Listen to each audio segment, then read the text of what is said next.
Meu filho descobriu que eu menti sobre quem é o pai verdadeiro dele durante 18 anos. A verdade destruiu 3 famílias de uma vez só. Oi, meus queridos. Eu sou Marlene. Tenho 67 anos. Nasci e cresci aqui no interior de São Paulo. E o que vou contar para vocês hoje começou com uma mentira que eu carrego há quase 2 décadas. E terminou explodindo na minha cara da pior forma possível. Sabe quando você toma uma decisão pensando que está protegendo quem ama, mas na verdade está plantando uma bomba relógio que vai destruir tudo o que construiu na vida? Pois é, foi exatamente isso que aconteceu comigo. Só que no meu caso, a bomba não explodiu sozinha. Ela foi detonada pelo meu próprio filho no meio do almoço de Dia das Mães, na frente de toda a família, incluindo o homem que criou ele como pai por todos esses anos. Vocês não fazem ideia do que é ver o mundo desmoronar em segundos, assistir 3 famílias se destroçando ao mesmo tempo, sabendo que tudo aquilo é culpa sua. Mas talvez eu deva começar do começo, lá em 2004, quando eu era uma mulher completamente diferente da que sou hoje. Naquela época, eu tinha 47 anos, estava casada com o Osvaldo há 12 anos, e a vida parecia estar seguindo o rumo certo, sabe como é? Ele era mecânico, tinha a oficina própria aqui na cidade, ganhava bem, era um homem trabalhador, honesto, daqueles que chegam em casa todo sujo de graxa, mas com o dinheiro limpo no bolso. Só que existia um problema no nosso casamento que ninguém sabia, nem mesmo a minha irmã mais velha, que sempre foi minha confidente. O Osvaldo e eu vínhamos tentando ter filhos há anos, fazendo todos os exames, consultando médicos em Ribeirão Preto, gastando nossas economias em tratamentos, e nada.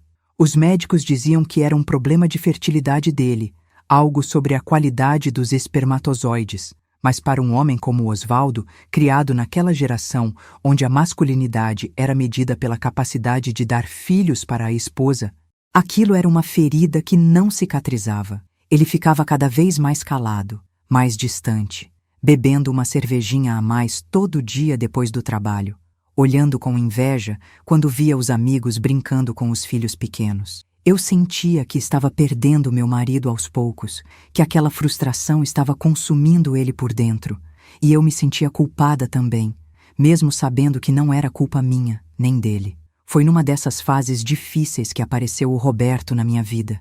Ele era vendedor de peças automotivas, vinha na oficina do Osvaldo toda terça e quinta-feira, sempre muito elegante, bem falante, com aquele jeitinho de homem da cidade grande. Tinha uns 45 anos, casado também, com uma mulher que trabalhava como professora na capital, e 2 filhos já crescidos. No começo, a gente só conversava sobre negócios, ele oferecendo pecas, o Osvaldo negociando preços, eu servindo um cafezinho e ficando ali na cozinha ouvindo a conversa. Mas o Roberto sempre fazia questão de me cumprimentar, perguntar como eu estava, elogiar minha comida quando ficava para o almoço. Nada demais, vocês podem pensar, mas para uma mulher que estava se sentindo fracassada como esposa, que via o marido definhando de tristeza por não conseguir ser pai, aquela atenção era como água no deserto. As coisas começaram a complicar quando o Osvaldo teve que viajar para São Paulo para resolver uns problemas com a Receita Federal, coisa de uma semana inteira fora de casa. O Roberto apareceu na oficina numa terça-feira, como sempre, mas dessa vez encontrou só eu lá, organizando as contas no escritório. Conversamos mais que o normal. Ele me contou sobre os problemas que estava tendo no casamento, como a esposa estava sempre ocupada demais com o trabalho para dar atenção para ele, como se sentia sozinho mesmo morando com uma família. Eu me identifiquei tanto com aquilo, sabe? A solidão dentro de um casamento é uma das piores coisas que existem.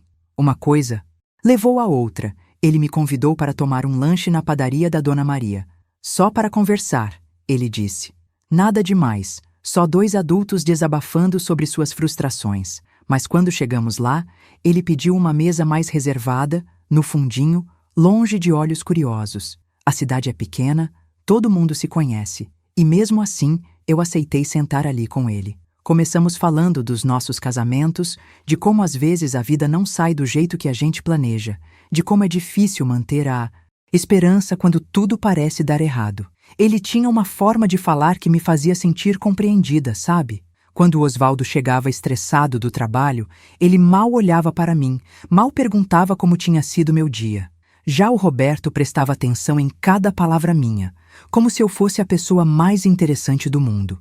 Depois daquela primeira conversa na padaria, ele começou a aparecer na oficina, mesmo quando não tinha peças para vender.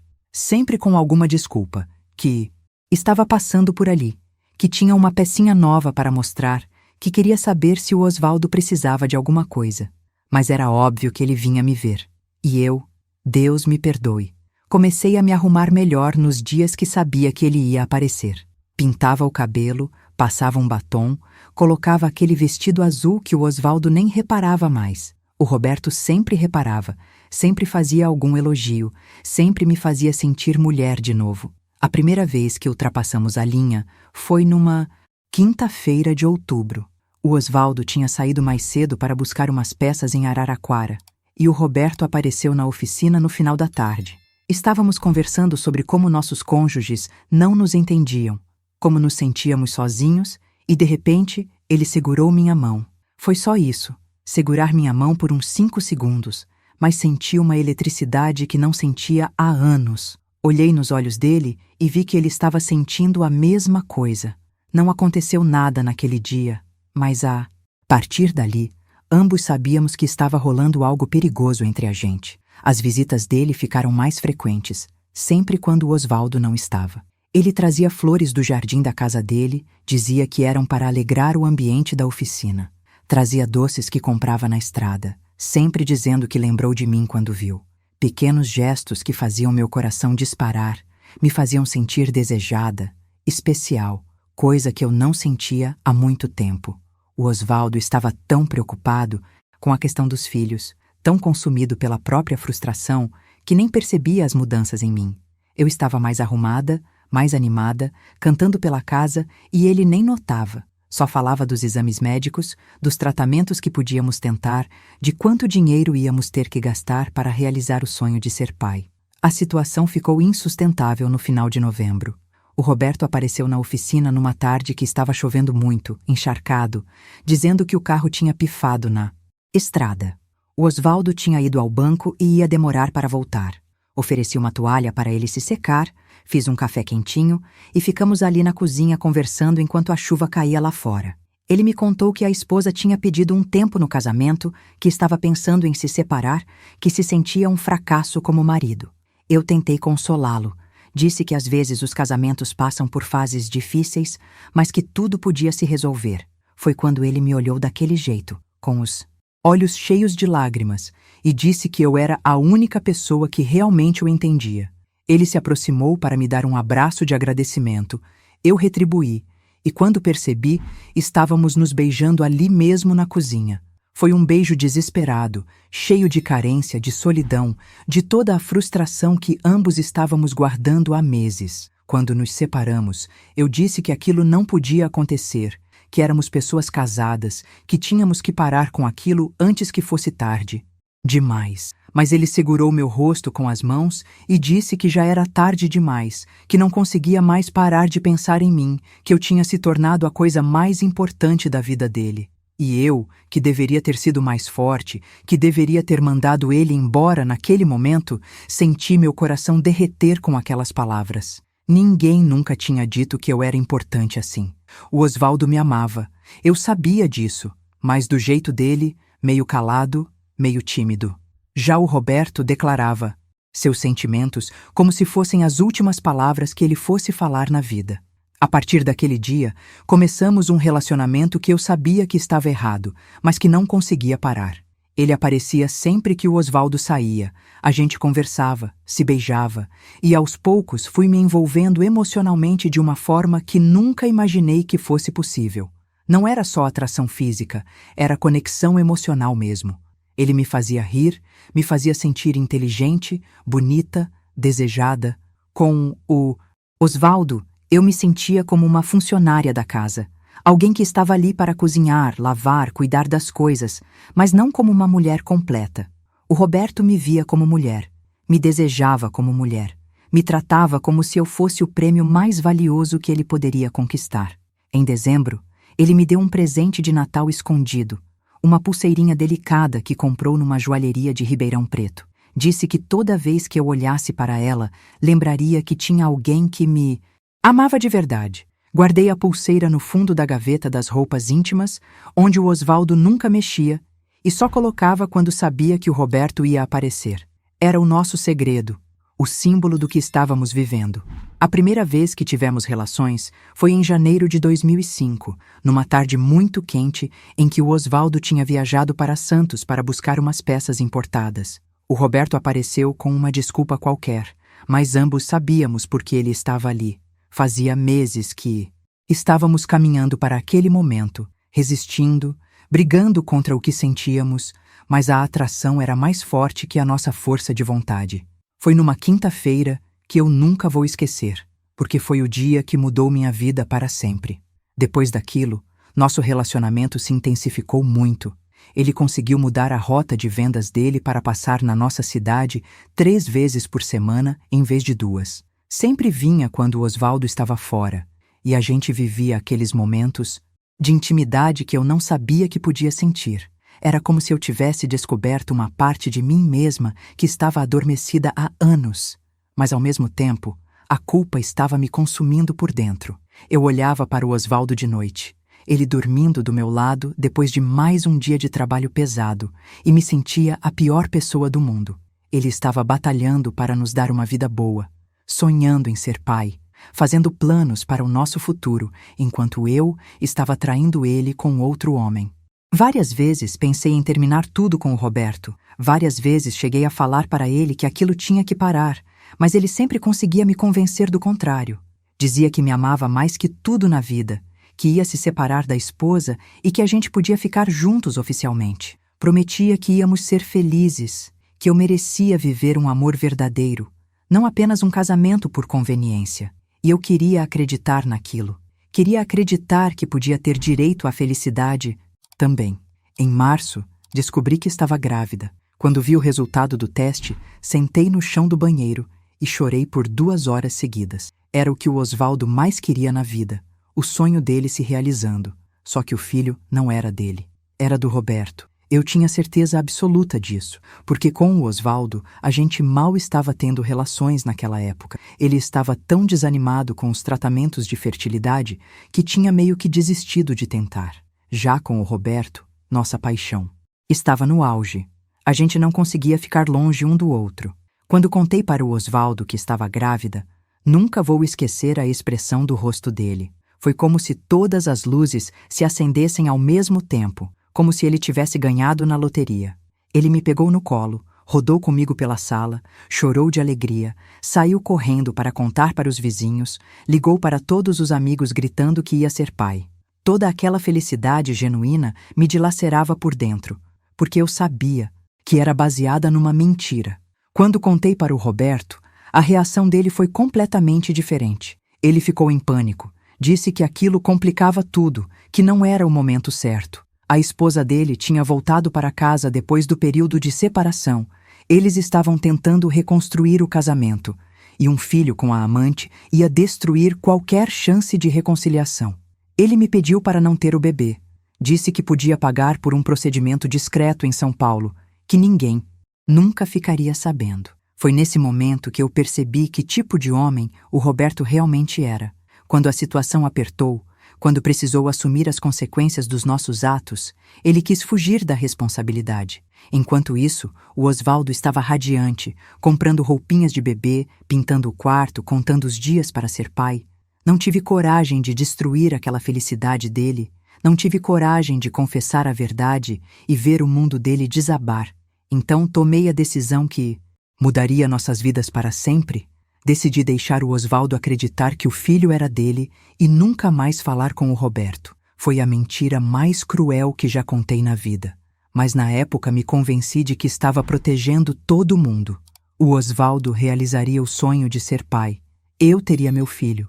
E o Roberto poderia continuar a vida dele sem complicações. Parecia a solução perfeita, exceto pelo fato de ser baseada numa mentira gigantesca. Romper com o Roberto foi uma das coisas mais difíceis que já fiz na vida.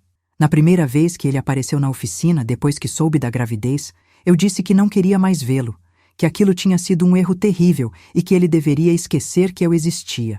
Ele tentou me convencer a mudar de ideia, disse que me amava, que a gente podia dar um jeito na situação, mas eu mantive minha decisão. Vi nos olhos dele que ele ficou aliviado no fundo, mesmo fingindo estar triste. Para um homem que alegava me amar tanto, ele aceitou. A separação facilmente demais. Mudou a rota de vendas dele, parou de aparecer na nossa cidade e eu nunca mais o vi. Sumiu da minha vida como se nunca tivesse existido, deixando apenas uma lembrança dolorosa e um segredo que eu teria que carregar para sempre. Durante a gravidez inteira, o Osvaldo foi o marido mais dedicado do mundo. Me levava em todas as consultas médicas, ficava segurando minha mão durante os ultrassons, chorava toda vez que ouvia o coração do bebê batendo. Comprou todos os livros sobre paternidade que encontrou, montou o berço com as próprias mãos, pintou o quarto de amarelo porque não queríamos saber o sexo antes do nascimento. À noite, ele conversava com minha barriga, contava histórias, cantava cantigas de ninar desafinadas que me faziam rir e chorar ao mesmo tempo. Cada gesto de carinho dele era uma punhalada na minha consciência, porque eu sabia que toda aquela felicidade era construída sobre uma mentira. Mas ao mesmo tempo, eu estava vendo o Osvaldo renascer. O homem deprimido e frustrado que ele tinha se tornado por causa da infertilidade desapareceu completamente. Ele voltou a sorrir, a fazer piadas, a planejar o futuro com entusiasmo.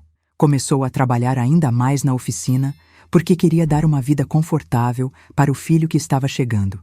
Fez até um curso de administração à noite para aprender a gerenciar melhor o negócio. Era como se ter conseguido engravidar a esposa tivesse devolvido a autoestima que ele tinha perdido.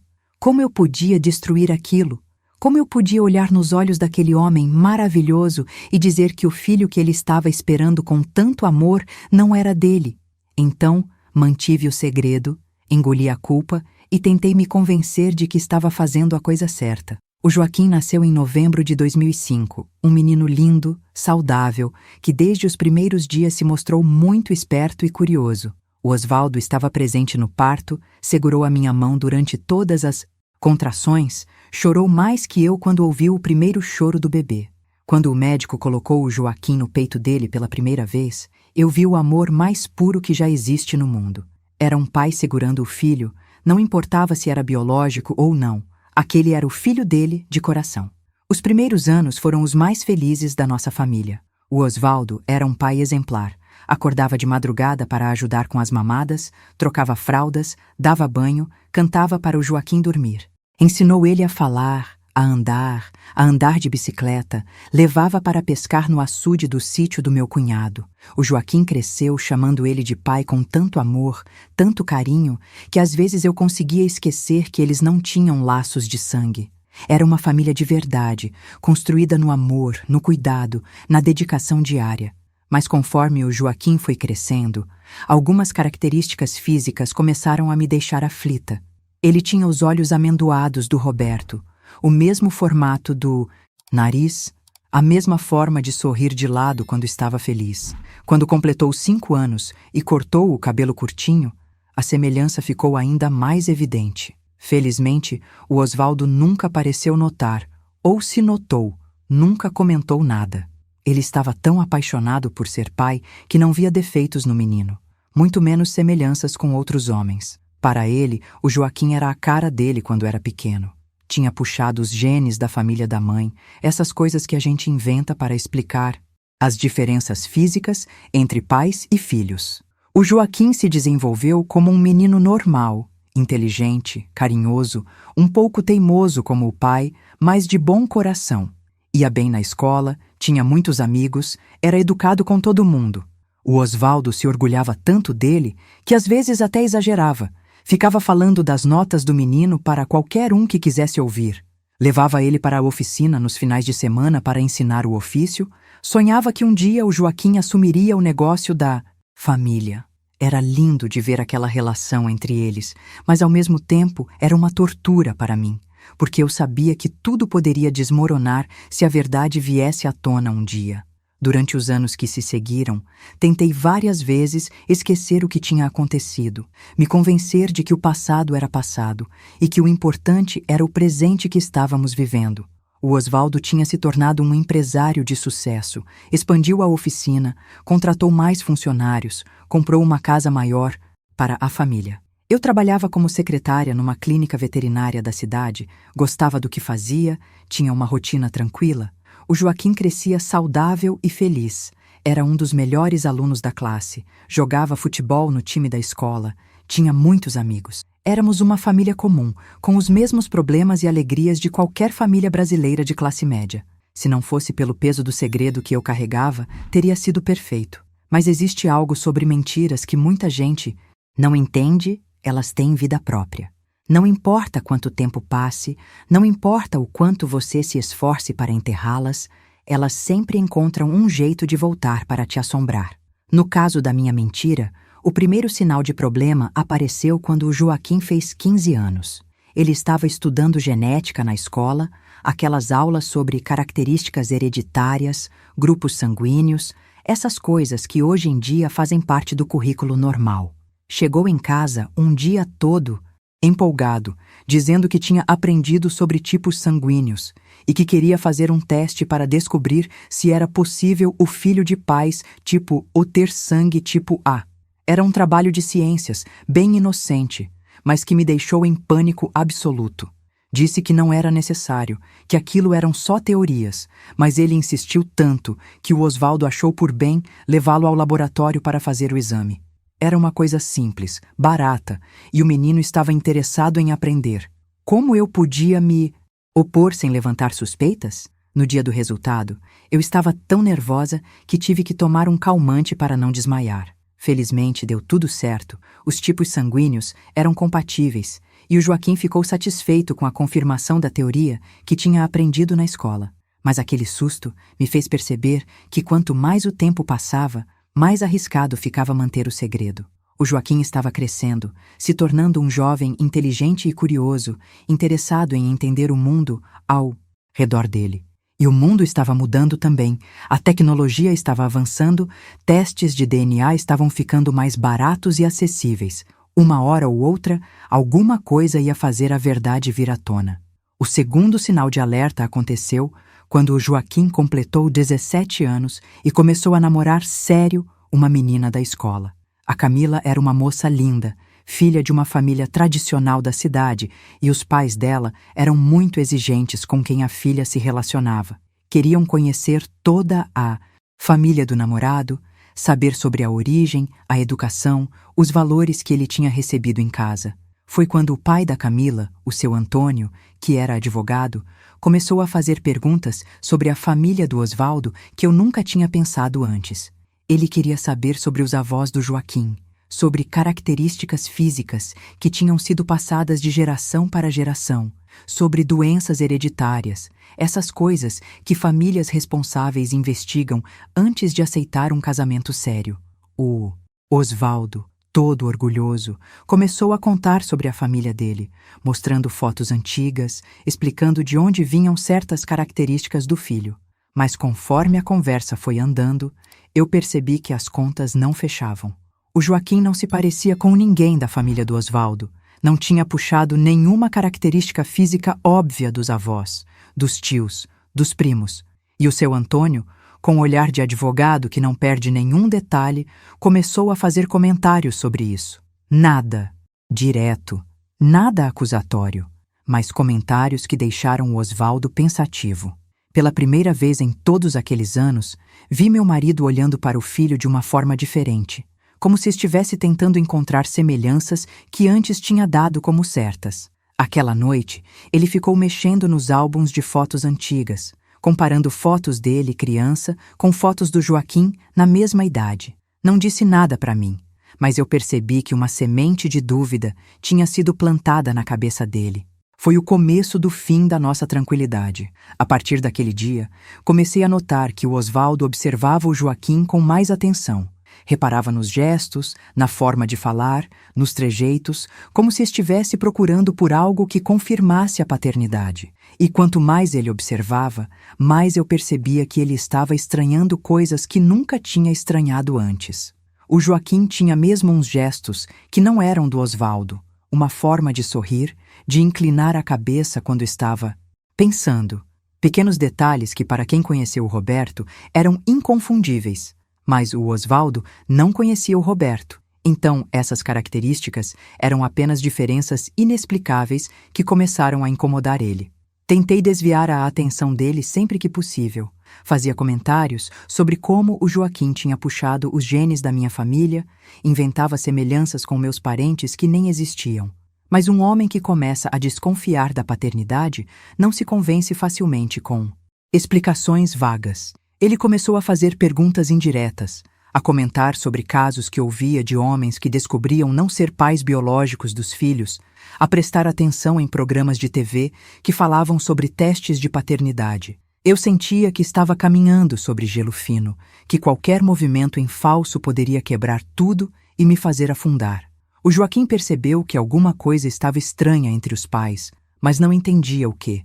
Várias vezes me perguntou se eu e o pai estávamos brigados, se tinha algum problema que ele precisava saber.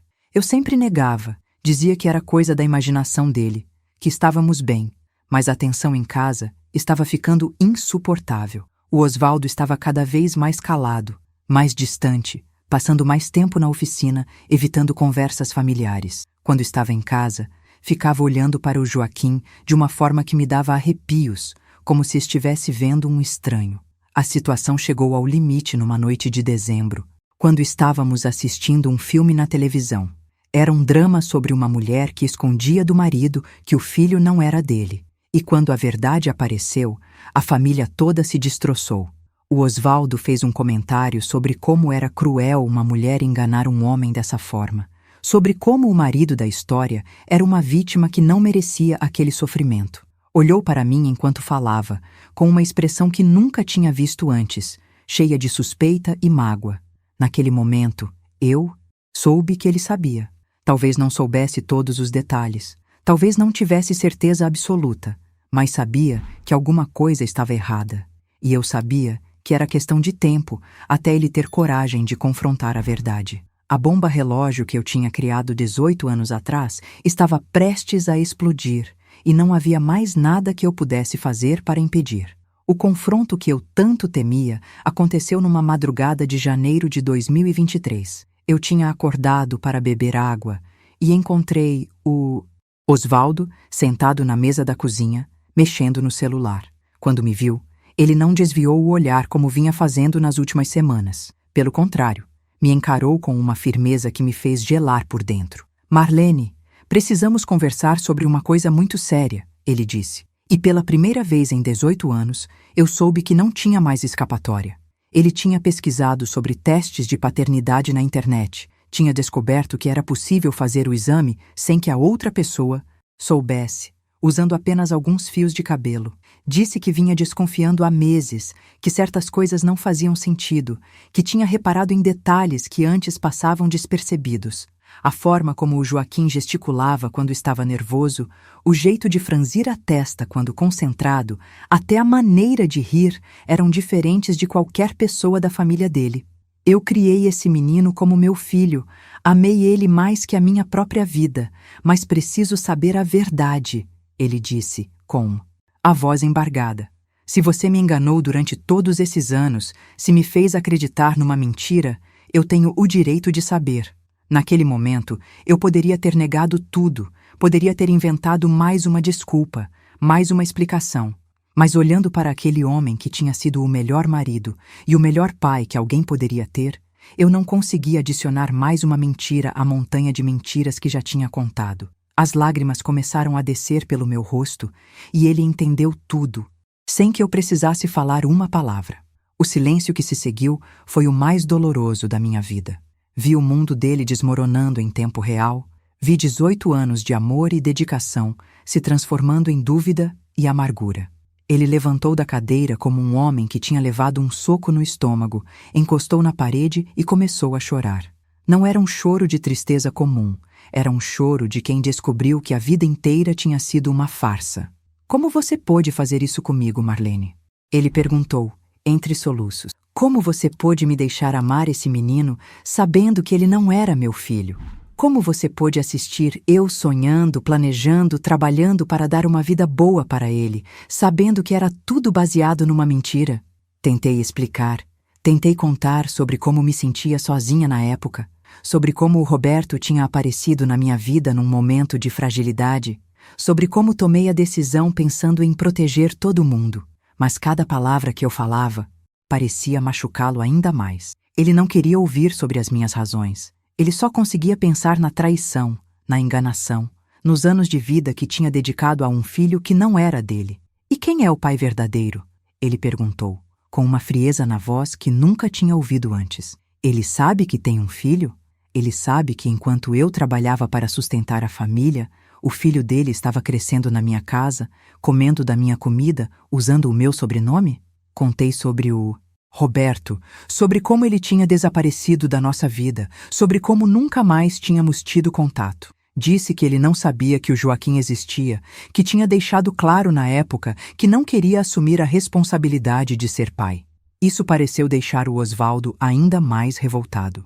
Então eu fui trouxa 2 vezes, ele disse. Primeiro por ser enganado por você, depois por criar o filho de um homem que nem quis assumir a responsabilidade. O que mais doía não era só a descoberta da traição, mas a percepção de que ele tinha sido usado, que durante todos aqueles anos em que se matava de trabalhar para dar o melhor para o filho, que ficava acordado a noite inteira quando o Joaquim estava doente, que economizou cada centavo para pagar os estudos dele, ele estava sendo enganado por quem mais amava no mundo. A conversa durou até o amanhecer, e foi a mais dolorosa da minha vida.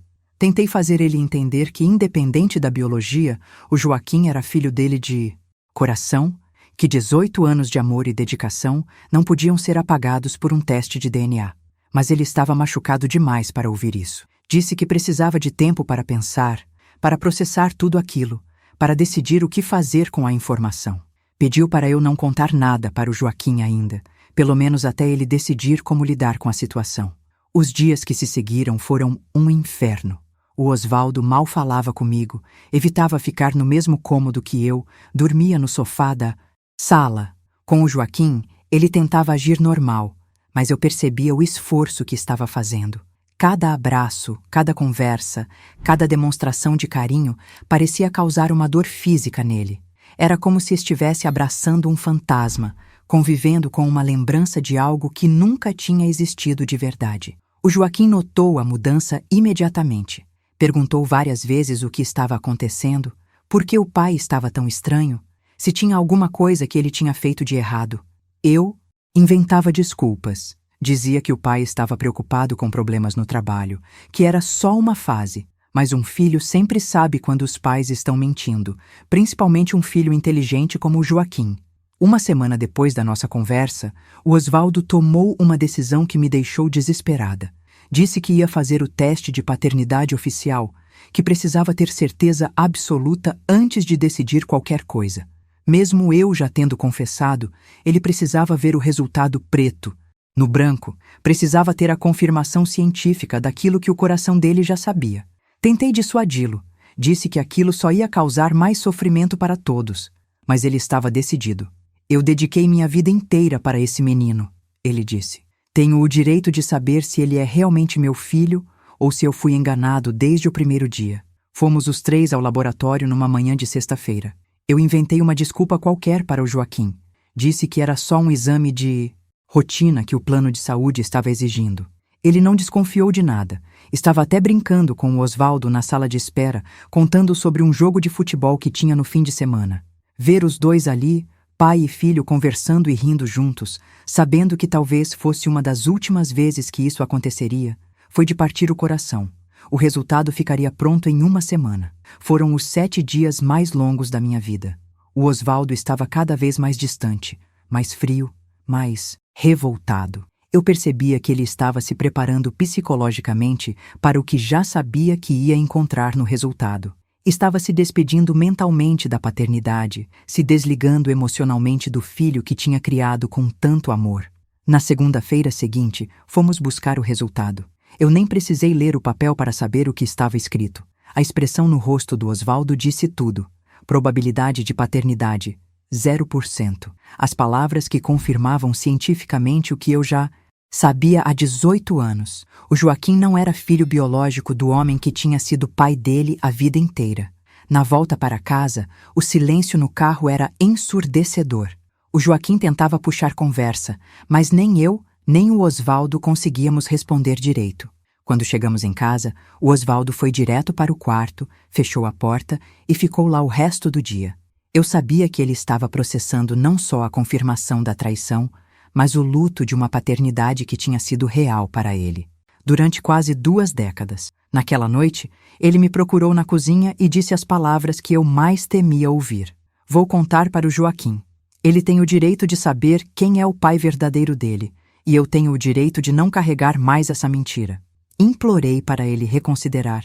Expliquei que aquilo ia destruir o menino, que o Joaquim o via como pai e que isso era o que realmente importava. Mas ele estava decidido. Você teve 18 anos para contar a verdade e escolheu mentir, ele disse. Agora a decisão é minha, e eu escolho a honestidade. 2 semanas depois, no almoço de Dia das Mães de 2023, com toda a família reunida na nossa casa, o Osvaldo fez o anúncio que destruiu 3 famílias de uma vez só. Na frente dos meus pais, dos irmãos dele, dos cunhados, das crianças, ele olhou para o Joaquim e disse: Filho, preciso te contar uma coisa. Você é o maior orgulho da minha vida.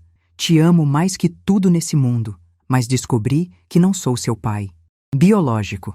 O silêncio que se seguiu foi quebrado apenas pelo barulho dos garfos caindo nos pratos. E foi assim que o segredo que eu carreguei por 18 anos finalmente veio à tona, da pior forma possível. Sabe, meu querido, quando você está aqui me ouvindo, quando dedica seu tempo para escutar essas histórias que tanto marcaram minha vida, você está me ajudando a processar toda essa dor e, ao mesmo tempo, está levando uma mensagem importante para outras pessoas que podem estar passando por algo parecido. Se essa história estiver tocando seu coração de alguma forma, considere apoiar essa mensagem clicando em Valeu demais. Esse gesto de carinho nos ajuda a continuar compartilhando essas experiências de vida que podem fazer alguém repensar suas próprias escolhas. Osvaldo. Depois para mim. Depois para os parentes que estavam ali na mesa, como se esperasse que alguém dissesse que aquilo era uma brincadeira de mau gosto. Como assim não é meu pai biológico? Ele perguntou, com a voz falhando. Do que vocês estão falando? Pai, você é meu pai. Sempre foi meu pai.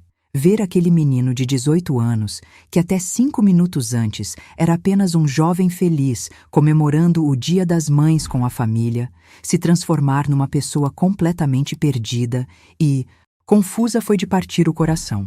O Osvaldo tentou explicar com carinho, disse que ia continuar sendo o pai dele independente de qualquer coisa, que o amor que sentia por ele não tinha mudado, mas que ele precisava saber a verdade sobre sua origem.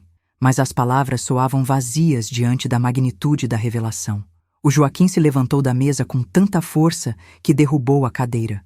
Então quem é meu pai? Ele gritou, olhando diretamente para mim. Mãe, quem é meu pai de verdade? Por quê? Vocês mentiram para mim durante toda a minha vida? Foi nesse momento que eu percebi que não tinha mais como proteger ninguém. A verdade estava ali, crua e dolorosa, na frente de toda a família. Contei sobre o Roberto, sobre o relacionamento que tivemos, sobre como descobri a gravidez e tomei a decisão de não revelar a paternidade verdadeira. Cada palavra que eu falava era como um tiro no coração do meu filho. Ele descobriu em questão de minutos que a mãe era uma adúltera, que o pai, que tanto amava, não era seu pai biológico e que tinha um pai verdadeiro em algum lugar por aí que nem sabia da sua existência. Meu pai, que estava sentado na cabeceira da mesa, se levantou e saiu de casa sem falar uma palavra. Minha mãe começou a chorar, repetindo que não acreditava que a filha tinha feito uma coisa daquelas. Os irmãos do Osvaldo olhavam para mim com uma mistura de nojo e decepção. As cunhadas pegaram as crianças e saíram da sala. Em questão de minutos, o almoço de Dia das Mães se transformou num campo de batalha emocional, onde todos saíram feridos. O Joaquim não conseguia parar de fazer perguntas. Queria saber tudo sobre o Roberto, como ele era, onde morava, por que tinha abandonado a mãe grávida. Tentei explicar que não tinha sido abandono, que eu mesmo tinha decidido romper o relacionamento e não contar sobre a gravidez, mas ele não queria ouvir justificativas. Estava revoltado, confuso, traído por duas pessoas que eram o mundo dele até aquela manhã. "Vocês destruíram minha vida!" ele gritou. "Como eu vou olhar para qualquer um de vocês sabendo que passaram 18 anos me mentindo? Como eu vou confiar em alguém depois disso?" Ele saiu de casa naquele mesmo dia e foi morar com o meu irmão mais novo, o tio Fernando, que sempre foi muito apegado a ele. Disse que não queria ver nem eu, nem o Osvaldo, até conseguir processar tudo aquilo. Precisava de tempo, precisava de espaço, precisava entender quem ele realmente era, agora que toda a sua identidade tinha sido questionada. Os dias que se seguiram foram os piores da minha vida. A casa ficou vazia, sem a presença do Joaquim, que sempre encheu nossa vida de alegria. O Osvaldo entrou numa depressão profunda. Passava os dias trancado no quarto, mal comia, mal falava. Quando tentava conversar com ele, ouvia sempre as mesmas perguntas dolorosas. "Por que você fez isso comigo, Marlene? Como você conseguiu mentir olhando nos meus olhos durante 18 anos? Como você conseguiu me ver trabalhando, me matando para dar o melhor para um filho que nem era meu?" A oficina começou a ir mal, porque ele não conseguia se concentrar no trabalho. Os funcionários notaram que o patrão estava diferente, mais distante, mais agressivo. Alguns clientes antigos chegaram a comentar que o Osvaldo não estava sendo o mesmo de sempre. Era como se ele tivesse perdido o sentido da vida, a razão pela qual acordava todo dia e lutava para ser uma pessoa melhor. Na cidade, a notícia se espalhou como fogo em palha seca. Todo mundo ficou sabendo que o Joaquim não era filho do Osvaldo, que eu tinha tido um caso extraconjugal, que a família que sempre foi vista como exemplo estava destruída. As pessoas cochichavam quando eu passava na rua, faziam comentários maldosos, me olhavam com desprezo. Perdi várias amizades, inclusive algumas de décadas. A secretária da clínica veterinária onde eu trabalhava começou a me tratar de forma diferente e percebi que meu emprego também estava em risco. Uma mentira pode destruir muito mais do que um casamento. Ela pode destruir toda a sua reputação, toda a rede de relacionamentos que você construiu durante uma vida inteira. O pior de tudo era ver o sofrimento do Joaquim. Quando conversava com o meu irmão Fernando, ficava sabendo que o menino estava devastado, que chorava todas as noites, que não conseguia comer direito, tinha perdido toda a referência de identidade. Não sabia mais quem era, de onde vinha, que características tinha herdado de quem. Estava fazendo acompanhamento psicológico, mas o processo de reconstruir uma identidade aos 18 anos, depois de descobrir que toda a sua história era uma mentira, não é nada fácil. Ele queria encontrar o Roberto, queria conhecer o pai biológico, mas ao mesmo tempo tinha medo do que poderia descobrir. E se o Roberto não quisesse conhecê-lo? E se ele fosse uma pessoa ruim, diferente do homem que eu tinha conhecido anos atrás? E se ele já tivesse morrido, ou se mudado para longe, ou constituído uma nova família que não ia querer saber de um filho que apareceu do nada? 3 meses depois da revelação, o Joaquim finalmente voltou para casa. Mas não era mais o mesmo menino que tinha saído dali. Estava mais magro, com olheiras profundas, com uma tristeza no olhar que nunca tinha visto antes. Conversou comigo e com o Osvaldo separadamente, disse que ainda estava muito machucado, mas que queria tentar reconstruir os relacionamentos. Só que agora seria tudo diferente. Não conseguia mais me chamar de mãe com a mesma naturalidade de antes. Comigo, ele era educado, mas distante. Com o Osvaldo, a situação era ainda mais complicada. Eles se gostavam, isso era óbvio. Tinham 18 anos de história juntos. Mas agora havia uma barreira invisível entre eles.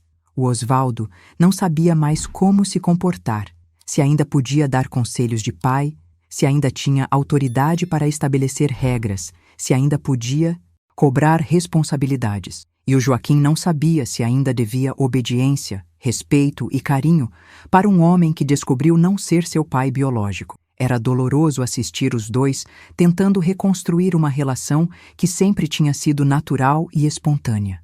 Cada conversa parecia forçada, cada abraço parecia calculado. O amor ainda estava lá, mas estava ferido, machucado, cheio de dúvidas e inseguranças. O Joaquim começou a perguntar sobre o Roberto com mais frequência. Queria saber onde ele morava, se eu tinha algum contato, se seria possível encontrá-lo. Eu não tinha nenhuma informação atualizada, só sabia que na época ele era de Campinas, que trabalhava com vendas de peças automotivas, que era casado e tinha 2 filhos. Mas isso havia sido 18 anos atrás. Ele poderia estar em qualquer lugar, fazendo qualquer coisa, ou até mesmo ter morrido. Mesmo assim, o Joaquim estava determinado a encontrá-lo. Disse que precisava conhecer o pai biológico para entender melhor quem ele era, para preencher a lacuna de identidade que a revelação da verdade tinha criado. Contratou um detetive particular com o dinheiro que tinha economizado do trabalho de meio período e começou uma busca que duraria meses. Durante esse período, nossa família viveu numa tensão constante. Nunca sabíamos quando o telefone ia tocar com notícias sobre o Roberto. Nunca sabíamos se o Joaquim ia aparecer em casa com informações novas sobre o pai biológico. O Osvaldo estava consumido pela ansiedade, imaginando como seria o dia em que o verdadeiro pai do menino que ele criou aparecesse na vida deles. Eu estava aterrorizada com a possibilidade de que o Roberto não quisesse conhecer o filho, o que causaria ainda mais sofrimento para o Joaquim. Ou pior ainda, que ele quisesse conhecer e acabasse gostando mais do pai biológico do que do homem que o criou. Foram meses de agonia, de incerteza, de medo do que o futuro reservava para todos nós. A bomba tinha explodido, mas os estilhaços ainda estavam voando em todas as direções, ferindo todo mundo que estava por perto. 2015, e tinha uma filha de 7 anos com a segunda esposa. Quando o Joaquim me contou essas informações, eu senti como se tivesse levado um soco no estômago. O Roberto tinha seguido a vida dele normalmente, tinha constituído uma nova família, tinha uma filha que criava com amor e dedicação, enquanto o filho, que ele nunca soube que existia, crescia em outra cidade sendo criado por outro homem. Era uma ironia cruel do destino.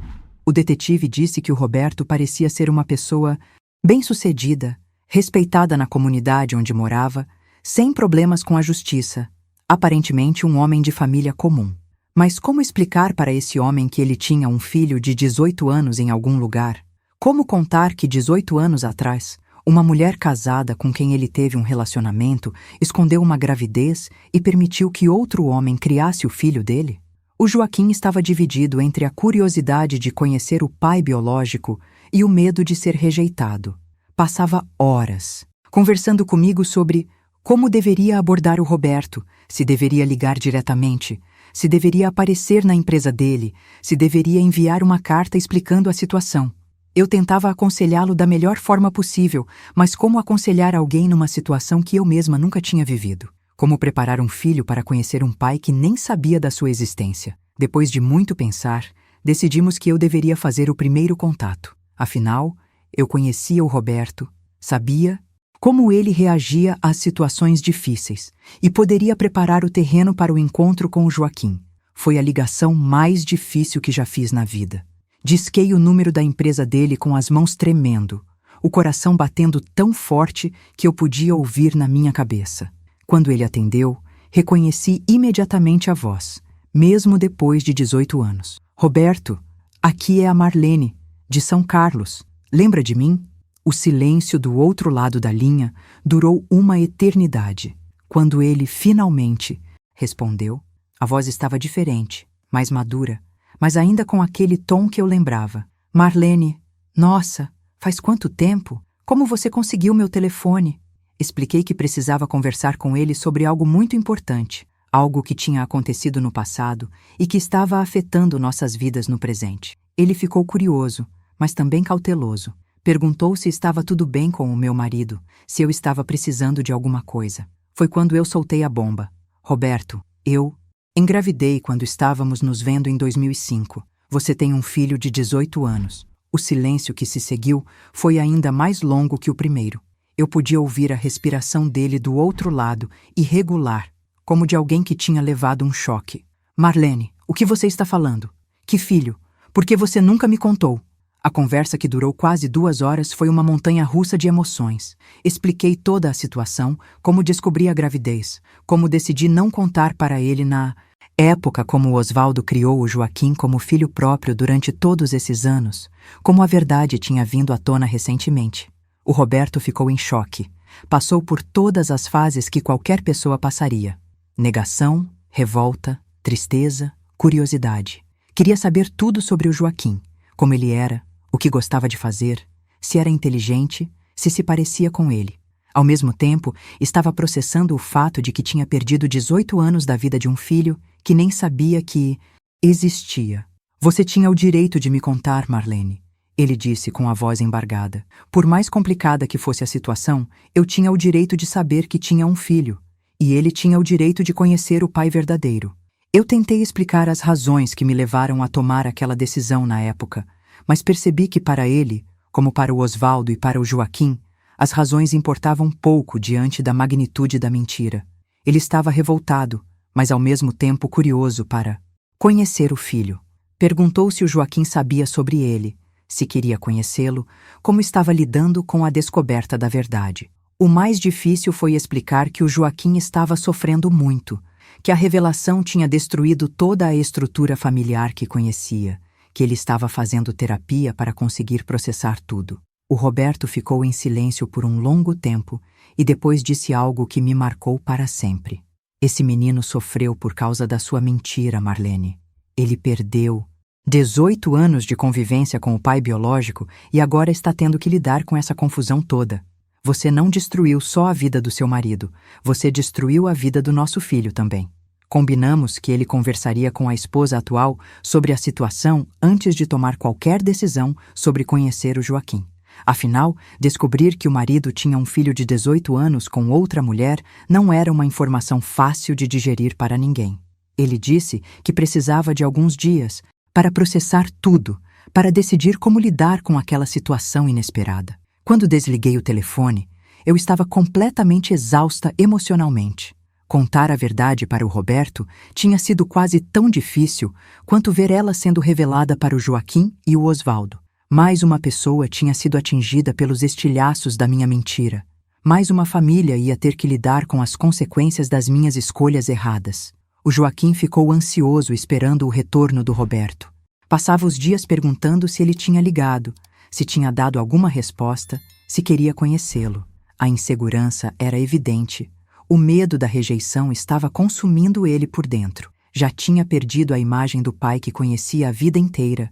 Não podia suportar a ideia de ser rejeitado pelo pai biológico também.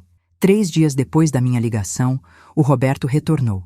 Disse que tinha conversado com a esposa, que ela tinha ficado chocada com a notícia, mas que entendia que aquilo não era culpa dele. Eles tinham decidido que ele deveria conhecer o Joaquim, que era direito dele saber que tinha um filho, e direito do menino conhecer o pai biológico. Mas pediu para que o primeiro encontro fosse só entre eles dois, sem a presença de outras pessoas, para que pudessem conversar com calma e privacidade. Marcamos o encontro para um sábado à tarde, num shopping center de Ribeirão Preto, território neutro onde nenhum dos dois se sentiria desconfortável. O Joaquim passou a semana inteira nervoso, escolhendo a roupa que ia usar, pensando no que ia falar, imaginando como seria o pai que nunca conheceu. Eu também estava ansiosa, porque sabia que aquele encontro poderia mudar completamente a dinâmica da nossa família. No dia marcado, levei o Joaquim até Ribeirão Preto e fiquei esperando num café do shopping enquanto eles se encontravam. Foram as 3 horas mais longas da minha vida. Ficava imaginando como estava sendo a conversa, se eles estavam se dando bem, se o Roberto estava gostando do filho, se o Joaquim estava encontrando no pai biológico aquilo que estava procurando. Quando o Joaquim finalmente apareceu no café, eu vi no rosto dele uma mistura de alegria e confusão. Tinha chorado. Isso era óbvio pelas marcas no rosto, mas não parecia ser um choro de tristeza. Era mais um choro de alívio, de emoção, de encontrar finalmente uma peça do quebra-cabeça da sua identidade. Mãe, ele é muito parecido comigo. Foi a primeira coisa que ele disse. Agora eu entendo de onde vem o meu jeito de sorrir, o meu formato de rosto, à minha altura. Ele é exatamente como eu imaginava que seria quando ficasse mais velho. O Roberto tinha sido carinhoso, interessado, tinha feito milhões de perguntas sobre a vida do Joaquim, sobre seus gostos, sobre seus sonhos, sobre como tinha sido criado, tinha mostrado fotos da filha mais nova, comentado sobre as semelhanças físicas entre os dois filhos. Mais importante ainda, tinha deixado claro que queria manter contato, que queria conhecer melhor o filho que tinha perdido todos esses anos. No caminho de volta para casa, o Joaquim não parava de falar. Contava cada detalhe da conversa, cada expressão do Roberto, cada descoberta sobre as características que tinha herdado do pai biológico. Pela primeira vez desde que a verdade tinha vindo à tona, eu o vi realmente feliz. Era como se um peso tivesse saído dos ombros dele, como se finalmente tivesse encontrado as respostas que estava procurando. Mas quando chegamos em casa e o Joaquim contou tudo para o Osvaldo, a reação foi completamente diferente.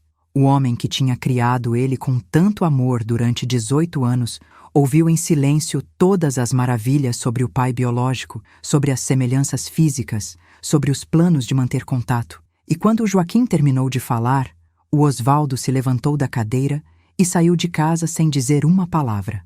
Foi nesse momento que eu percebi que nossa situação estava longe de ser resolvida. Ter encontrado o pai biológico tinha trazido paz para o Joaquim, mas tinha aberto uma ferida ainda maior no coração do homem que tinha sido pai dele a vida inteira. O comportamento do Osvaldo depois do encontro entre o Joaquim e o Roberto foi de partir o coração.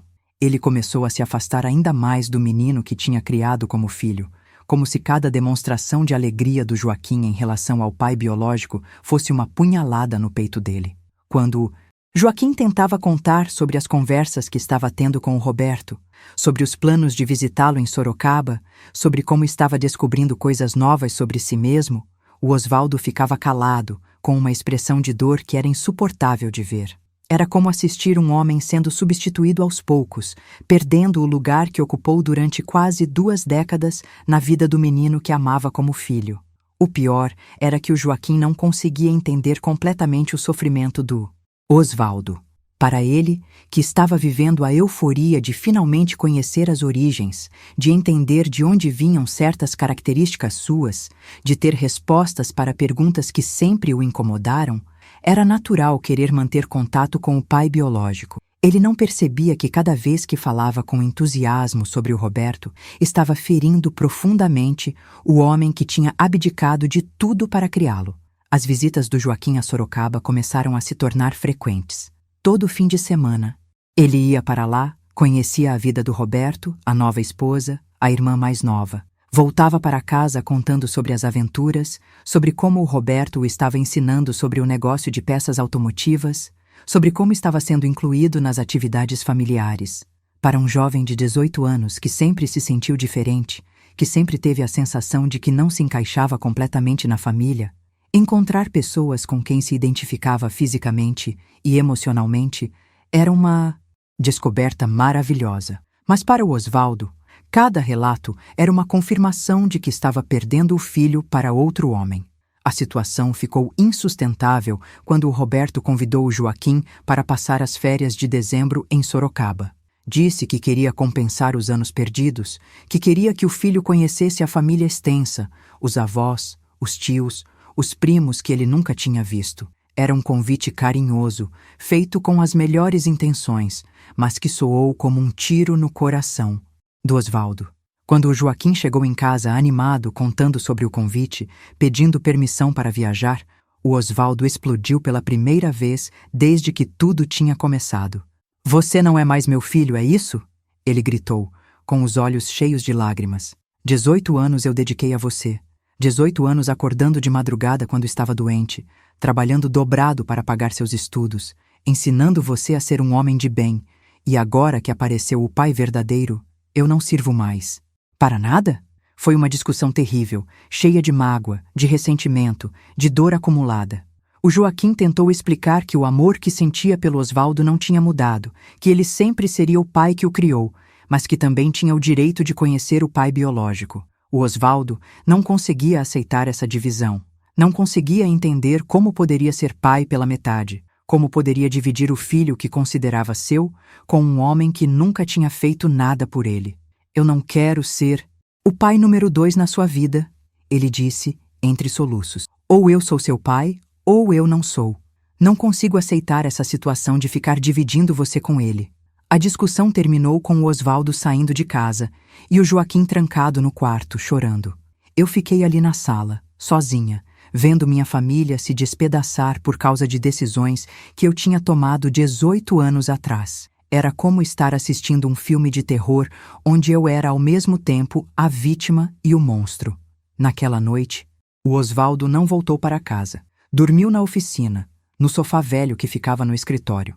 Quando fui procurá-lo no dia seguinte, encontrei um homem completamente quebrado, envelhecido 10 anos em poucos meses. Ele estava bebendo, coisa que raramente fazia, e falava coisas que me assustaram.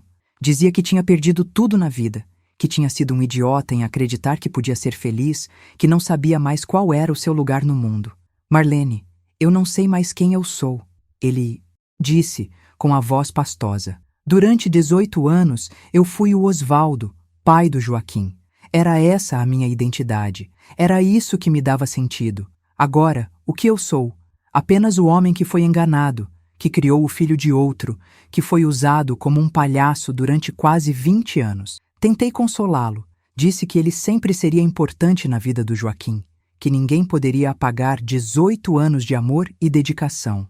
Mas ele não conseguia enxergar além da dor do momento. Estava consumido pela sensação de ter sido substituído, de ter se tornado desnecessário na vida da pessoa que mais amava. A oficina começou a ir mal porque ele não conseguia se concentrar. Cometia erros bobos, brigava com os clientes, não cumpria prazos. Os funcionários estavam preocupados. Alguns clientes antigos começaram a procurar outros mecânicos. O negócio que ele tinha construído com tanto suor estava desmoronando junto com a sua sanidade mental. Enquanto isso, o Joaquim continuava vivendo sua lua de mel com o pai biológico. Passava cada vez mais tempo em Sorocaba, cada vez menos tempo em casa. Quando estava conosco, falava constantemente sobre o Roberto, sobre os projetos que estavam fazendo juntos, sobre como se sentia completo pela primeira vez na vida. Não conseguia perceber que cada palavra era uma facada no Osvaldo, que suas demonstrações de felicidade com o pai biológico eram uma tortura para o homem que o criou. A gota d'água aconteceu numa noite de dezembro, quando o Joaquim chegou em casa e anunciou que tinha decidido se mudar para Sorocaba definitivamente. O Roberto tinha oferecido um emprego na distribuidora, uma oportunidade de aprender o negócio e eventualmente se tornar sócio. Além disso, ele queria estar perto da família biológica, queria recuperar o tempo perdido, queria construir uma relação sólida com o pai verdadeiro. É uma oportunidade única, mãe, ele disse, com os olhos brilhando. Finalmente vou poder ter uma vida normal, com uma família onde me encaixes de verdade, onde as pessoas entendam quem eu sou. Quando o Osvaldo ouviu aquilo, a reação foi devastadora. Ele não gritou, não xingou, não fez escândalo. Simplesmente olhou para o Joaquim com uma expressão de derrota total e disse: "Então vai, filho. Vai ser feliz com seu pai verdadeiro. Eu desejo toda a felicidade do mundo para você." E saiu de casa naquela mesma noite. Não voltou no dia seguinte, nem no outro, nem no outro. Quando comecei a me preocupar de verdade, fui à oficina e descobri que ele tinha vendido o negócio por um preço muito abaixo do valor real. Tinha sacado todo o dinheiro da conta conjunta e tinha desaparecido sem deixar rastro. Os funcionários disseram que ele apareceu lá na madrugada, assinou os papéis da venda, pegou algumas ferramentas pessoais e foi embora dizendo que ia começar uma vida nova em outro lugar. O Joaquim ficou desesperado quando soube do desaparecimento do Osvaldo. Pela primeira vez desde que tudo tinha começado, ele percebeu a dimensão do sofrimento que tinha causado no homem que o criou. Tentou ligar para ele dezenas de vezes, mas o celular estava desligado. Procurou em todos os lugares onde ele poderia estar, perguntou para todos os conhecidos, mas ninguém sabia onde ele tinha ido. Foi quando o Joaquim finalmente entendeu que tinha perdido para sempre o pai que mais o amou na vida. A culpa começou a consumi-lo. Ele percebeu que na euforia de Conhecer o pai biológico tinha magoado profundamente o homem que nunca mediu esforços para fazê-lo feliz. Começou a questionar se tinha tomado as decisões certas, se valia a pena trocar 18 anos de amor incondicional pela promessa de uma nova vida com um pai que mal conhecia. Mas era tarde demais. O Osvaldo tinha sumido, levando junto com ele a possibilidade de reconciliação, de perdão, de reconstrução da relação que eles tinham. O Roberto, quando soube da situação, também ficou abalado. Disse que nunca tinha tido a intenção de afastar o Joaquim do homem que o criou, que achava que poderia haver espaço para os dois na vida do menino. Sugeriu que procurássemos o Osvaldo, que tentássemos uma conversa entre os três para resolver a situação. Mas como procurar alguém que não queria ser encontrado? Como consertar uma situação que já tinha se deteriorado além do ponto de retorno? Queridos que estão me acompanhando nessa jornada dolorosa, sei que é difícil ouvir sobre tanto sofrimento, mas é importante que vocês entendam como as mentiras podem crescer e destruir tudo ao nosso redor. Cada pessoa que está aqui comigo agora, escutando essa história, pode estar aprendendo algo valioso sobre a importância da verdade nos relacionamentos. Me contem nos comentários. Vocês são de onde? Que tipo de histórias vocês mais gostam de ouvir aqui no canal? Sintam-se à vontade para se inscreverem no canal também, assim vocês não perdem as próximas histórias que vou compartilhar com vocês. Continuando nossa conversa, tivesse simplesmente evaporado da face da terra. Ele não estava usando o cartão de crédito, não tinha movimentado a conta bancária que restou, não tinha feito nenhum contato com ninguém da família ou do círculo de amizades. Durante esse período, vi meu filho se transformar completamente. A alegria que ele tinha demonstrado ao conhecer o Roberto foi substituída por uma culpa profunda e uma tristeza que ele carregava todos os dias. Parou de ir para Sorocaba com tanta frequência, começou a recusar os convites do pai biológico, ficava horas olhando para o celular, esperando uma ligação do Osvaldo que nunca chegava. Mãe, eu destruí a vida dele, ele me disse numa noite, chorando como eu não via desde criança. Ele me amou durante 18 anos, como se eu fosse realmente filho dele.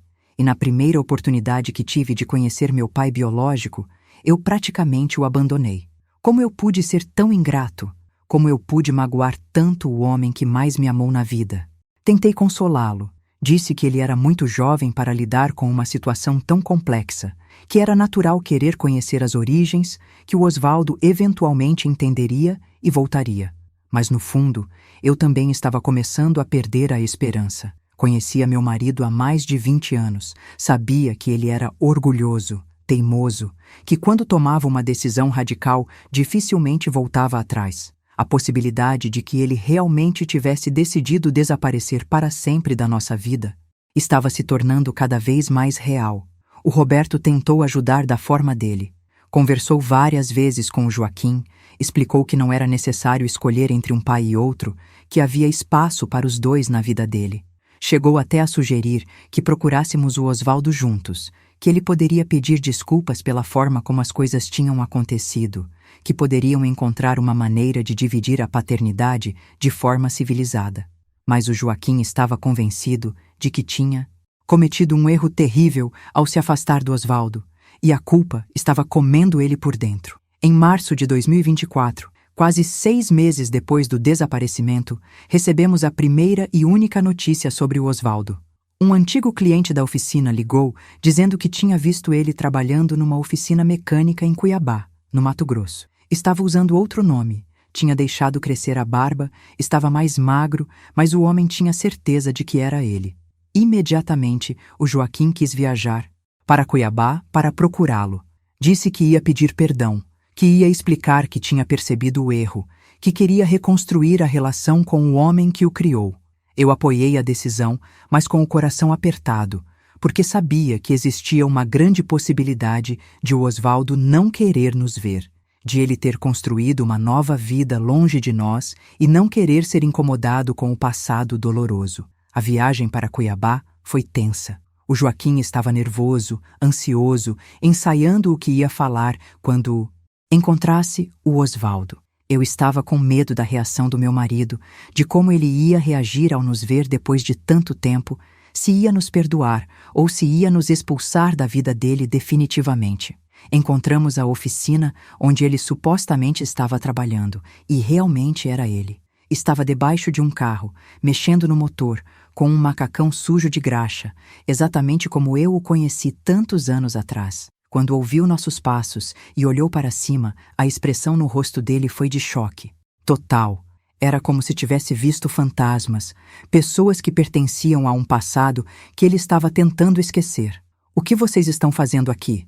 Foi a primeira coisa que ele disse, sem nem se levantar debaixo do carro.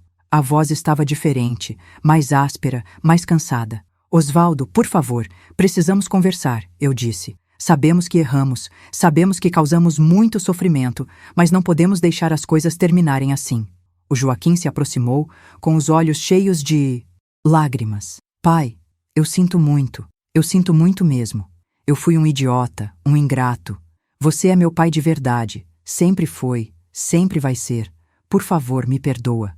Foi quando o Osvaldo finalmente saiu debaixo do carro e ficou de pé na nossa frente. Estava realmente mais magro, com mais rugas, com cabelos grisalhos que não existiam antes. Os últimos meses tinham envelhecido ele muito mais do que os anos anteriores. Ele olhou para o Joaquim com uma expressão que misturava amor e dor, como se estivesse vendo alguém que amava muito, mas que tinha causado um sofrimento insuportável. "Filho", ele disse com a voz embargada, "eu te amo mais que a minha própria vida. Sempre amei, sempre vou amar, mas não consigo mais. Não consigo dividir você com ele. Não consigo ser o pai número 2. Prefiro me afastar para que você seja feliz com sua família verdadeira." O Joaquim começou a chorar desesperadamente. "Não existe família verdadeira e família falsa, pai. Existe amor verdadeiro e amor falso. E o seu amor sempre foi o mais verdadeiro que eu conheci na vida. Eu não quero dividir nada com ninguém. Eu quero voltar para casa. Quero que você volte para casa. Quero que a gente reconstrua nossa família." Mas o Osvaldo balançou a cabeça com uma tristeza infinita nos olhos. "É tarde demais, filho. Eu já não consigo mais confiar. Cada vez que você sorrir para mim, eu vou lembrar que você tem outro pai que pode fazer você mais feliz. Cada vez que você me abraçar, eu vou me perguntar se está pensando nele. Eu não consigo viver assim." Tentei intervir, expliquei que poderíamos fazer terapia familiar, que poderíamos reconstruir a confiança aos poucos, que a situação não precisava ser definitiva. Mas ele já tinha tomado sua decisão. Tinha construído uma nova vida em Cuiabá, estava trabalhando numa oficina, morava num apartamento pequeno, tinha poucos amigos. Era uma vida simples, sem grandes alegrias, mas também sem as dores que tinham. Dilacerado ele nos últimos meses. "Marlene, eu te perdoo", ele disse, olhando nos meus olhos. "Sei que você tomou aquela decisão achando que estava protegendo todo mundo. Mas o mal já está feito, as consequências já aconteceram. Não tem como voltar atrás." Ele se aproximou do Joaquim e o abraçou pela última vez. Foi um abraço longo, apertado, cheio de amor e despedida ao mesmo tempo. "Seja feliz, meu filho. Seja feliz com seu pai verdadeiro. Construa uma família bonita. Tenha a vida que merece. Só me esquece, por favor. É melhor assim." O Joaquim não queria soltar ele. Chorava e pedia perdão repetidamente. Prometia que ia mudar, que ia fazer qualquer coisa para reconquistar a confiança. Mas o Osvaldo se desvencilhou do abraço com gentileza e firmeza, entrou na oficina e não saiu mais para nos ver. Ficamos ali na calçada por mais de 1 hora, esperando, torcendo para que ele mudasse de ideia, mas ele não apareceu. Voltamos para São Carlos com o coração despedaçado, sabendo que tínhamos perdido para sempre o homem mais importante das nossas vidas. O Joaquim entrou numa depressão profunda depois dessa viagem. Parou de ir para Sorocaba, parou de ter contato frequente com o Roberto, trancou-se em casa e passou semanas sem querer conversar com ninguém. Dizia que não merecia ser amado por ninguém, que tinha destruído a vida do homem que mais o amou, que era um filho ingrato e cruel. Teve que voltar para a terapia, tomar medicamentos para a ansiedade. E mesmo assim, demorou meses para começar a se recuperar emocionalmente. O Roberto ficou chocado quando soubemos do resultado da viagem. Ele também se sentia culpado, Achava que poderia ter lidado com a situação de forma diferente, que poderia ter incentivado o Joaquim a manter uma relação mais próxima com o Osvaldo. Ofereceu ajuda financeira para que continuássemos procurando. Sugeriu contratar advogados para tentar localizá-lo oficialmente, mas eu sabia que não adiantaria. O Osvaldo tinha feito sua escolha, e eu conhecia ele bem o suficiente para saber que não voltaria atrás. Durante o resto de 2024, nossa vida foi uma tentativa constante de reconstrução. O Joaquim aos poucos foi retomando o contato com o Roberto, mas nunca mais com o mesmo entusiasmo de antes. A culpa pelo que tinha acontecido com o Osvaldo sempre estava presente, sempre manchava qualquer momento de alegria que ele pudesse sentir com o pai biológico. Eu tentei reconstruir minha relação com meu filho, mas também carregava o peso de saber que todas aquelas tragédias tinham começado com as minhas mentiras. E assim chegamos ao Dia das Mães de 2025, 2 anos depois da revelação que destruiu nossa família. O Joaquim estava melhor, mais maduro, mais consciente das consequências das suas escolhas. Tinha decidido não se mudar para Sorocaba, queria ficar perto de mim, cuidar de mim na minha velhice, tentar compensar de alguma forma todo o sofrimento que tinha causado. Mas ambos sabíamos que nossa família nunca mais seria a mesma sem o Osvaldo. Hoje, em outubro de 2025, quase 2 anos e meio depois que nossa família explodiu naquele almoço de Dia das Mães, eu estou aqui, contando essa história para vocês, porque preciso que entendam uma coisa muito importante. As mentiras que contamos pensando que estamos protegendo as pessoas que amamos podem se tornar as armas mais destruidoras das nossas vidas. Quando tomei a decisão de esconder a paternidade do Joaquim há 20 anos, eu realmente acreditava que estava fazendo a coisa certa. Achava que estava poupando o Osvaldo do sofrimento de saber da traição, estava protegendo o Joaquim de crescer sem pai, estava evitando que o Roberto tivesse que lidar com uma responsabilidade que ele não queria. Mas a verdade é que eu estava sendo covarde. Estava escolhendo o caminho mais fácil para mim, independente das consequências que isso poderia trazer no futuro. O Joaquim hoje tem 20 anos. Trabalha numa loja de peças automotivas aqui em São Carlos, faz faculdade de administração à noite e mantém um relacionamento cordial, mas distante, com o Roberto. Eles se falam por telefone de vez em quando, se encontram 2 ou 3 vezes por ano, mas nunca desenvolveram aquela proximidade emocional que eu achei que ia acontecer quando ele conheceu o pai biológico. A descoberta da verdade, da forma traumática como aconteceu, manchou para sempre a possibilidade de eles terem uma relação pai e filho saudável. O Roberto também sofreu as consequências da minha mentira. O casamento dele com a segunda esposa passou por uma crise séria quando tudo veio à tona. Descobrir que o marido tinha um filho de 18 anos com outra mulher não foi fácil para ela, mesmo sabendo que ele não tinha culpa da situação. Eles fizeram terapia de casal, conseguiram superar a crise, mas sei que ainda existem cicatrizes que podem nunca sarar completamente. A filha mais nova dele, que hoje tem 9 anos, sabe que tem um irmão mais velho, mas a relação entre eles é estranha, forçada. É difícil criar vínculos familiares quando tudo começa com revelações traumáticas e segredos de décadas. Eu, aos 67 anos, carrego o peso de saber que destruí 3 famílias com uma mentira que pensei que ia proteger todo mundo.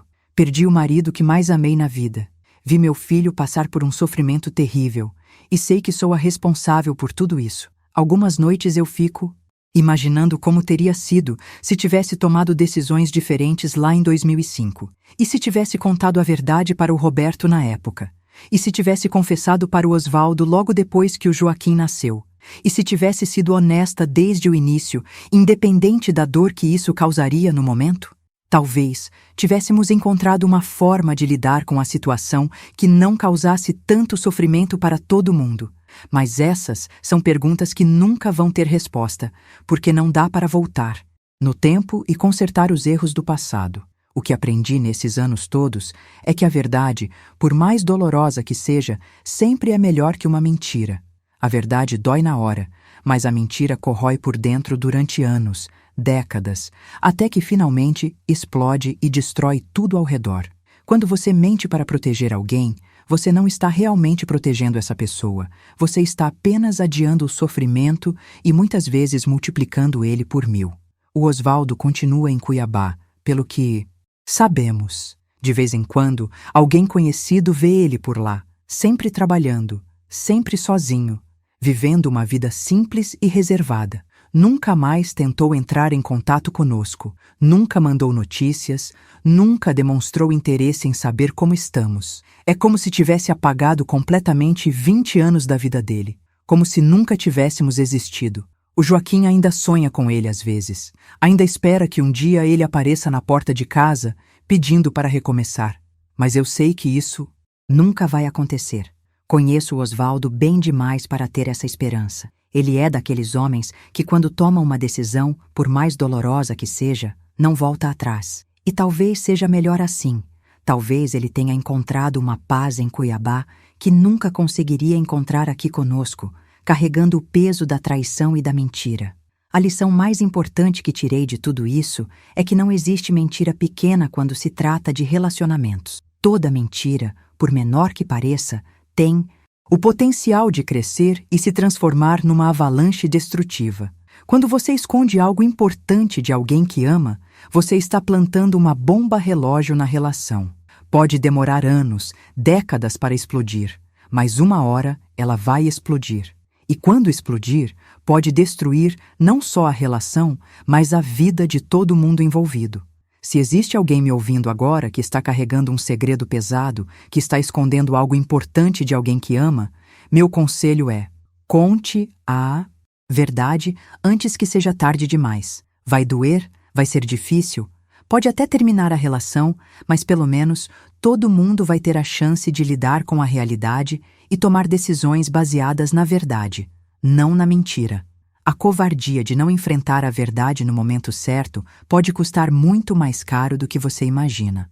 Hoje, quando olho para trás, para esses 20 anos de mentira, vejo como desperdicei oportunidades infinitas de ser honesta, de construir relacionamentos baseados na verdade, de permitir que as pessoas que eu amava fizessem escolhas conscientes sobre suas próprias vidas. O Osvaldo merecia saber a verdade para poder decidir se queria ou não criar um filho que não era dele. O Roberto merecia saber que tinha um filho para poder participar da vida dele se quisesse. O Joaquim merecia crescer, conhecendo sua história real, sem ter que descobrir aos 18 anos que tudo o que acreditava sobre si mesmo era uma mentira. Todos eles foram privados do direito de escolha por causa da minha covardia. E as consequências dessa covardia vão durar para o resto das nossas vidas. Por isso estou aqui, contando essa história para vocês, expondo a minha vida íntima, admitindo os meus erros mais graves. Porque se a minha dor puder servir de lição para alguém, se a minha experiência puder evitar que outras famílias passem pelo que a nossa passou, então talvez tenha valido a pena todo esse sofrimento. A verdade é libertadora, mesmo quando dói. A mentira é uma prisão que só fica mais apertada com o tempo. Escolham sempre a verdade, meus queridos. Escolham sempre a coragem de enfrentar as consequências das suas ações, por mais dolorosas que sejam. Porque as consequências de uma mentira são sempre piores que as consequências da verdade. Sempre. Meus queridos ouvintes, chegamos ao final dessa história que marcou profundamente minha vida e a vida de toda a minha família. Quero agradecer de coração a cada um de vocês que teve a paciência e a generosidade de me escutar até aqui. Sei que não foi fácil ouvir sobre tanto sofrimento, sobre tantos erros, sobre tantas consequências dolorosas, mas acredito que é através do compartilhamento das nossas experiências mais difíceis que conseguimos ajudar uns aos outros a crescer e a fazer escolhas melhores. Se vocês gostaram dessa conversa que tivemos, se sentiram que aprenderam alguma coisa importante sobre relacionamentos, sobre verdade, sobre as consequências das nossas escolhas, eu gostaria muito que vocês se inscrevessem aqui no canal. Não é só para aumentar os números, é porque sei que cada pessoa que se inscreve é alguém que valoriza essas conversas sinceras, essas histórias reais que todos nós vivemos de uma forma ou de outra.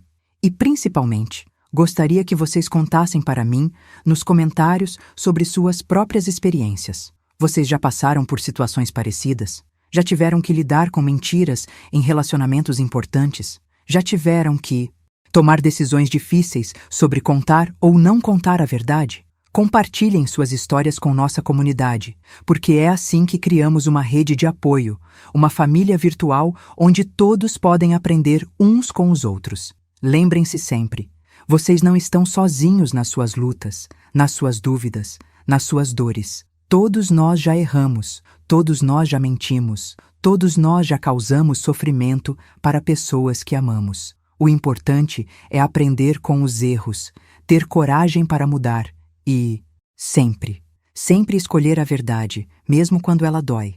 Obrigada por terem me acompanhado nessa jornada. Nos vemos na próxima história. Um abraço carinhoso de uma velha que ainda está aprendendo com a